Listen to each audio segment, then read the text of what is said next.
Let's get it in. Boom, baby, boom. Rise and shine. It's your morning marijuana motivation time. Welcome to the Las Vegas Strip in the hot weather. It's your boy Marky Saint. We're gonna get through this together. That's what I'm talking about this morning, man. That's what I'm talking about this morning. Your boys here on a hot day, a parking garage so we can see the Vegas Strip and talk about mental issues so people don't trip. You know, last night was first Friday of the month in Las Vegas, here in Las Vegas, fabulous Las Vegas, and Vegas in the background.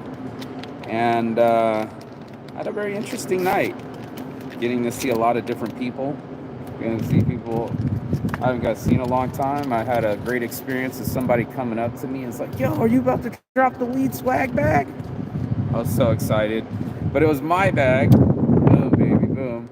And I wasn't prepared to drop a weed swag bag. I usually drop one every first Friday, but to have someone recognize me and the bag and stop me was a great joy. And I appreciate it. I appreciate the culture of Las Vegas. I appreciate the culture of minds and people showing off their goods, you know, because, you know, life ain't easy. There's so many artists trying to make it, set up a dream and going all in for the dream. Na, na, na, na, na. Shout out to my girls, my friends, Matt Nashing. Let's get it, shall we?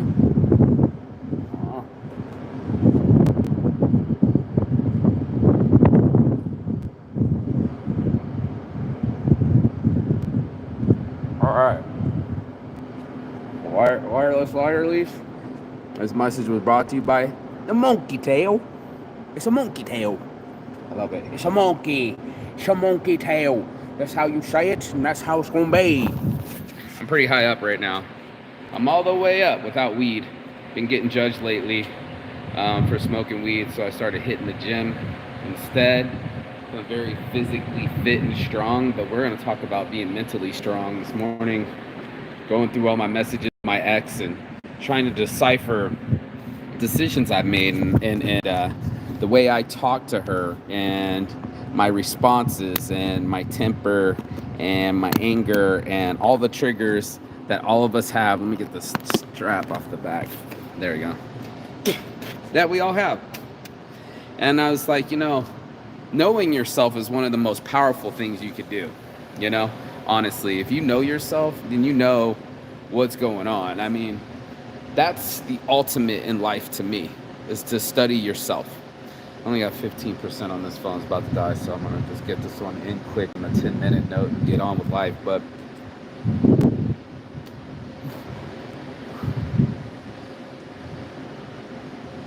knowing yourself to be true is fascinating to me, you know? So we hold these truths to be self-evident, that we have mental issues. All of us. Somebody's got daddy issues, someone's got mommy issues, someone's got financial issues. But this game that we play between our ears is so real. It's more than gambling. You know, a lot of us like to think it's just recreational, but it's when we spend most of our time on is the dopamine hits, you know. Give me the hits, just my favorite playlist, nothing more, nothing less. I just want to feel all right. And when we're talking about mental illness, there's so many people that aren't feeling all right, you know. I wasn't exactly a bastion for my ex. Maybe I'm just not over it, but I am a perfectionist. I'm looking at every play like, how can I improve, you know? Monday quarterback it. What should I have done on Sunday to get the game to win, you know, on Sunday? And I'll talk about it on Monday. And what I started to study a lot, you know, because I went to school here. I'm here at UNLV. And watch them do the construction right out here. This is my alma mater. I used to hang out in that building a lot for the psychology classes, and the gym right here, working out. And I started to learn about human development, right? I started learning about statistics, biology, chemistry, and we're wired to be together, right? Like, what's so weird is we're seeking each other, but then we seek dopamine in weird ways. And when you start getting it from external sources, especially when I'm learning about like masturbation and watching the act of sex, but not actually having the act of sex, we start losing skill sets pretty quickly. We getting false dopamine and false testosterone tends to send us into miscommunication later. Most people don't know this, but you get in it and you're like, why am I like this? Why do I react the way that I do? Or what were my parents like, my narcissistic parents? How does that play part in my own psychology? And identifying, I was watching one of the guys, he reverse engineered or psychoanalyzed his parents, like who are these people and how they made me to be how I am and what also developed me to be how I am. And there are so many pitfalls. There's so much to be at risk here, to risk fragility. That's the ultimate here, is that our fragile lives, dude, are on the line. Our very peace of mind is on the line, and yet we risk our financial freedom, our social freedoms, our norms, just to go in all in for the dream, for a chance at love, real love. And I really think, I know I love her. I don't even have to say I think, I know. And it doesn't just go away, right? As we develop bonds to people and experiences, and we start getting the dopamine hits off the other person, now you're addicted to that. That's why I always try to not be addicted to other people, because it's us, man. It's us together that creates that spark. And when you have mental issues, you tend to interrupt the spark. And I'm talking about myself in general. We'll get tweaked and twerked, and motherfuckers ain't acting right or the way we want to, or if things aren't going our way. That's when the mental issues go on display. They tend to show up right when you don't want them to. I mean, they want to be like, motherfucker, you ain't healed yet.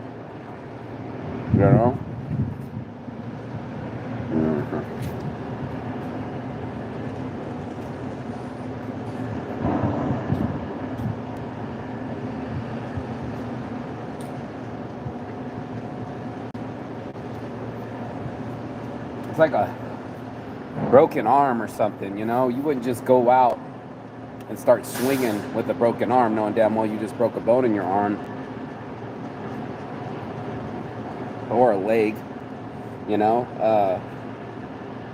you're gonna wait till you're healed. And healing mental issues is gonna take work. I mean, the first thing is the investigation. Like, you're almost like a homicide. Someone's got to show up and say, oh shit, what happened in this incident? What made this murder case a reality? And that's what ends up happening. We distort our realities. We're in a cognitive dissonance. We'll set up things to fit our reality. We'll set up scenarios to fit our reality. Even if it's unhealthy for us, we'll do it because it's comfortable for us. And it's a decision of living a life of comfort versus a life of reality. And in reality, it's hard. You're in risk, constantly of something. And to develop strength, that's why I've been using my workouts for my mental strength, not just my physical strength. I've always been able to physically lift things, but to move my mind, tell my mind what to do so that then the body follows and the soul feels. It's not easy. It's easier for us to just go, let me just bury it. Let me bury it in a fear. Let me bury it in a fear. Let me just avoid. There's so much avoidance in life that we never get to the root of it. And like the guy was talking about masturbation, you end up setting up false realities that are convenient for you. And then you get back to the real reality that there's no women there, right? Like, you just lived the fantasy, a quick one. Now it's gone. And what's weird is when you become dopamine depleted, you end up losing your zest for other things. So when I was masturbating, I wasn't working out. And as soon as I stopped masturbating, I put more effort into working out. How amazing is that? Now all of a sudden, I have the ability to put the energy that I would have nutted in my hand back into the gym and keeping the nut inside my body.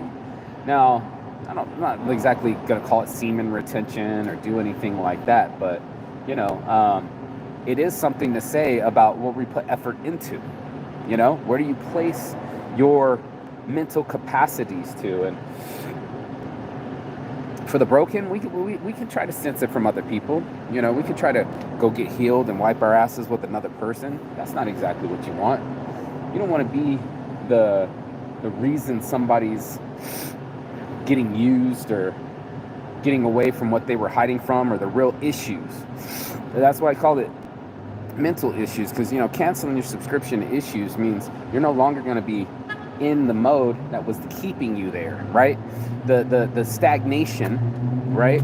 The what's the word I wanted? More than stagnate, when you're just not docile. It's something else. I wanted to say being still means you're not in action.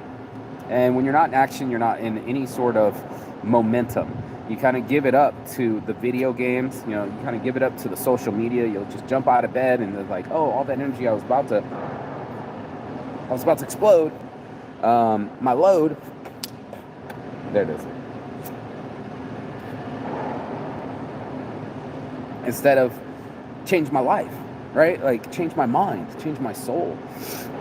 That's what this is all about, man. If you got anything out of Saint's Addiction, it's that soul work. It's that shadow work. It's that hard stuff. And she came back in my life just watching my show, but the show's easy to do. The action's not. I can hit the record button, but can I control my record button? Can I be in control of my mental issues, or my mental issues going to control me? And that's all of us. I think all of us are in the situation that we cognitively dissonate to ourselves. We distance ourselves from the reality because the reality is too harsh. It's too real. It's too in your face. It's too on your heart. It's too on your sleeve. Everybody used to say, I wear my heart on my sleeve. There it is. That's the thing of it. The crutch of it is that we get in it, and now we're so knee deep that we sleep in our shit. Kind of like pigs. We didn't really clean up our pig pen. We wallowed in it. And that's not what I wanted for people. I didn't want that at all. I wanted them to be able to brave it, and face it. That's the saintly part of it, is that, everyone's got an addiction. The saintly part is to work on it, I'm saying you can't stop being a narcissist, but you can work at it, and that was something that I loved about psychology, was that the learned behavior can be unlearned or learned for a different strategy, a new strategy. And that's what I really wanted people to reach, is a place in themselves where they identify it so they can get some solution. Thanks for watching, guys. Welcome to the show. We're here in Vegas. That's the view. Show it off. But you're literally in Las Vegas. The other guy was saying it today. We're lost in the sauce, man. This is the place where you come to stay distracted. This is where you come to be entertained. This isn't the place where you come to heal. How about be Sedona? Like the meme I was saying yesterday, it's like believing that the stripper really likes you, If you want quick fixes, like a gamble, I'm a winner, instead of actually winning at life and saying, I'm a winner because I taught myself what to do. I'm a winner because I made myself do something. I willed myself into a situation where I can change, instead of asking for change or giving away my change. I determine my change. I say inside myself, okay, this is what you're doing. You're competing against your dad. You're competing against that narcissistic abilities, that assholeness that you didn't like is now officially rubbed off on you, and now it's officially your full fucking time job. Just like when I was 10 years old, put his hand on my shoulder and said, you got to take care of them now, all my siblings. And I don't do a great job of it. There's a lot of pressure to be putting on a 10-year-old kid, but now it's back again. It's my responsibility to take care of my own mental issues, And I don't want to call it an illness. I want to call it an issue, because it's just a chapter. And it's like, do we hold on to these books and chapters, or do we flip the page? And that's something that's really hard for all of us to do. It's flip the page, get that change, get that thing to resonate with yourself and say, okay, I'm learning. This is the lesson. This is the practice, to practice these things. Identify and practice is really one of the healthiest things you can do. Because if you're in disillusionment, if you're constantly cognitively dissonant from whatever the reality is, you're not going to process properly. You're going to just always see the issues through that lens of that mental issue you were developed, when you were a kid. I wanted people to come up with healthy reasoning. I wanted them to say, you know what, this is why I am the way I am, and this is why I want to change. And that's a huge responsibility and shift to an adult where you're saying, I'm responsible for me. No one else is in my head. I'm the one that's listening. And if I'm the only one that's listening, then this is my radio station,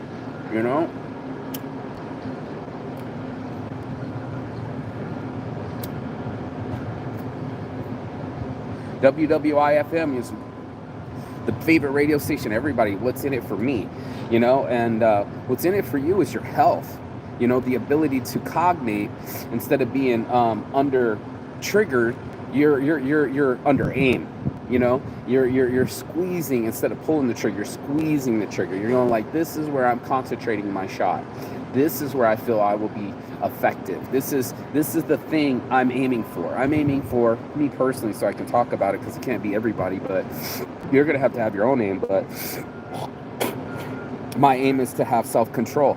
That's why I stopped masturbating, I felt that I was losing my temper too much, and when I did that, I put myself out of pocket where I not normally would act that way. How many of us would say that? I would not normally act that way. And because of an issue, a mental issue, I'm now being officially triggered and acting out of a way I wouldn't normally act.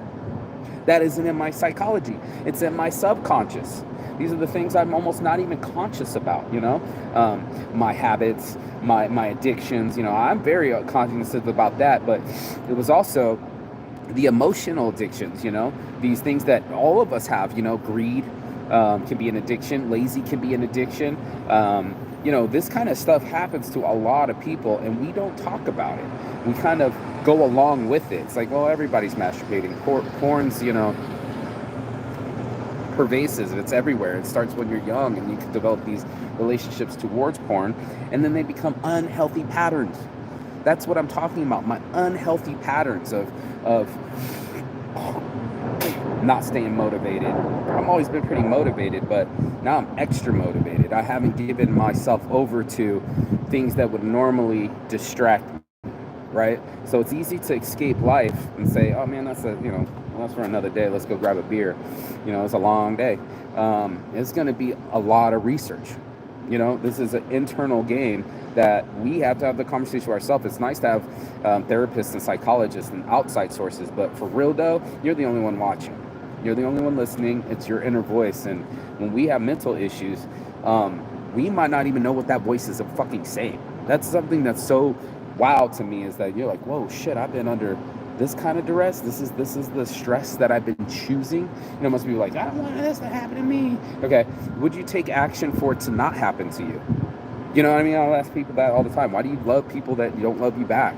Or I don't know, why am I always kind of trying to date my mom and save my family's relationship? They say we date our pasts, and what we desire, and writing down and journaling and saying, what kind of person do I want to be with, and what kind of love do I want to have, and even more importantly, what am I going to do to get that? I think a lot of people just want the want, but they don't want. I have a give over take shirt. I should have put it on. It's fucking hot out here. But they want something. They're going to take it, but they're not going to give any change to get it. Like, you know what I mean? They're not going to actually put the money in the machine. They just want to win. And, my business mentor was so right. Richard Basham was so right, man. Everybody wants the prize, but nobody wants to pay the price. And there's a price to be paid for not having handling your mental issues, and then there's a prize for handling it. There's your happiness, there's your health, there's your untriggerability is now a possibility because you've given it to yourself. And that's all I wanted people to do today, is giving themselves an examination and a way to free themselves from that mental issue, from the thing that's been triggering them, from the thing that's in the back of their craw and the back of their head, that psychology that we all have and could all deal with, but maybe not choose to. So I hope you choose to walk the path of health, for yourself, and for others too, because the healthier you get, the healthier the world gets, and that's what most of us are doing. We're kind of bouncing into each other in our mental issues, and we're not communicating very properly. We're just bouncing into each other. So I wanted everybody to have a conversation with themselves this beautiful Saturday before the 4th of July weekend and say, hey, what kind of path am I walking? You know, am I still captive by the things that are inside of my head and my soul, or am I learning my soul and guiding it? And that's the thing I wanted people to really get, is a guided, it's a self-walk. It's not a guided tour, but a mission, a guided mission that says, I want to be in this situation. I want to be this place with this kind of person for this kind of happiness. And that's future planning. That's goal planning. That's mindset. And that all starts with mental issues. So we cancel some of these issues and start picking up some information, and we inform ourselves, and then we empower ourselves. It's so huge to switch up the game and go, I'm not like that anymore. You know, are we a lot like ourselves? Sure are. But I mean, wouldn't it be nice to catch yourself before you become a detriment to yourself? Before you self-sabotage any longer, because we all do it in some form or another, to catch ourselves doing those habitual behaviors that we're like, why am I fucking in my underwear for 4 days straight playing video games, not doing fuck all? That's dopamine, bro. That was just you going on a full-on fucking, what do they call, binge watching Netflix fucking marathon, and we haven't stopped ourselves. What started it, we might not know. It could be like, oh man, my heart's really broken right now. My girlfriend just broke up with me. Time to go on a bender. And that's what we're on. Kind of bent ourselves to these issues instead of reinforced ourselves to the issues and say, you know, now I'm like this. You know, this is why I'm like this, and so I'm set up for success because I've already learned from this failure. I said, this doesn't work for me any longer. This no longer serves me, right? And I want to serve others better and myself better. I got to start serving myself better information and reacting upon it, and instead of just knowing it, is practicing it. And I know it's like practice what you preach, saying, dude, I am on it, you know, like a motherfucker. I quit everything, dude. This ain't even weed right now, you know. And it's just a little stogie, but no, it's because I was smoking with my buddy. He also was going through some things, and it's just how you should, like, this is so universal that I had to do this show, that we all are suffering from something internally. We've all lost something. You know, talking to my friend, he spent $25,000 to have the in vitro, to have his son. But, you know, and he's glowing, and he's showing me his first photo, and I just lost the son, so it's really hard for me to hear these stories, but I'm proud of him, and I know he's happy, and I'm happy for him. He also confided in me that he had a miscarriage, you know, and how devastated he was. And everybody wants to look at the touchdowns, but no one wants to list the missed throws that happened before the touchdown. Before you practice and proficiently got your touchdown, threw it like a laser beam, most of us missed our shots. Most of us have a lot of chalk marks on our mental issues that we're like, missed it, cross that out, that's a 5 set. And you start playing almost like dominoes with the amount of shots that could have been made. And I even think there's a Michael Jordan quote, like, I've missed way more shots than I made. That's life. And even Michael Jordan, Mr. Billionaire, top of the all, Mr. Asshole, because he acts that way, even when they do that, that is which is not the right way. You know, we have a right way inside of ourselves to get right by ourselves. I think that's the most important thing to do, especially in the morning, because that's going to dictate the rest of those habits. But, you know, either the habits are dictating us and we get back to the addiction, or we do something saintly and say, I'm learning about what I'm doing, you know, to myself on a regular basis, and why did I develop these reactions? How did I come about these what do you call them, coping mechanisms, instead of going control mechanisms? That I have some mental control over myself and faculty to say, you know what, we're going to work on these things, sir. Inside here, we're going to work on these things till it starts working right for us. And I think that's the most important thing you want to do, is get your mind to work right for you, and that has to start with mental issues. So get in today. You know, it's Saturday before it gets Sunday and Monday, and it's a holiday, and everybody's doing the blowing off steam for the July. Celebrate mental health. You know, mental health matters, and I posted the other day, we made some shirts, but it's more than a shirt, and it's more than a statement, it's a practice, and more than a religion, it's something that you go, you know, I work at this. You know, if people ask me, what do I do for a living? I'm like, it's whatever the fuck I want. Now when they ask me, what do I do? I work on me, you know? The biggest project of all time is this brain and how I interact with it, because it's going to matter to how I interact with everything else in my life. And that's just fact. So, everything's interpersonal inside of us, interpersonally and personally inside of us. We need to have conversations, and the healthier those are, the healthier you'll be out on the outside. So, everybody else is on the outside. This is Vegas. Everything's so shiny. Everything's like, oh yeah, we're Vegas. Yeah, let's all hook up culture and let's all just get fucked up, and everything's all entertainment. And then you got to go back home and be you, right? Like, that's the point. It's like you got to get back to who you are, and you might not be comfortable with that. That's probably why most people. That's exactly why people used to run out to Vegas. They were running away from something. They were from deserting the Civil War army or being a prostitute or a gambler. We were avoiding the laws and repercussions and the controls of somewhere else, instead of saying, okay, I'm going to have some control over me before these things have control over me. And that's exactly what I was doing with Saints Addiction. I was like, these things are having control over me. These cocaines, these women, these things that I can't even make good financial decisions doing these things. Now I have to have conversations that are deeper. What do I really want in life? It's always been something that I've really focused on, but what I was willing to work for to get it wasn't so much of a focus, and that's the price. So it's like the price is for me to have deeper conversations with myself, and have more self-control, quit the masturbations, quit the alcohol, I've already quit all the alcohols and stuff for a long time, but the new stuff is self-control.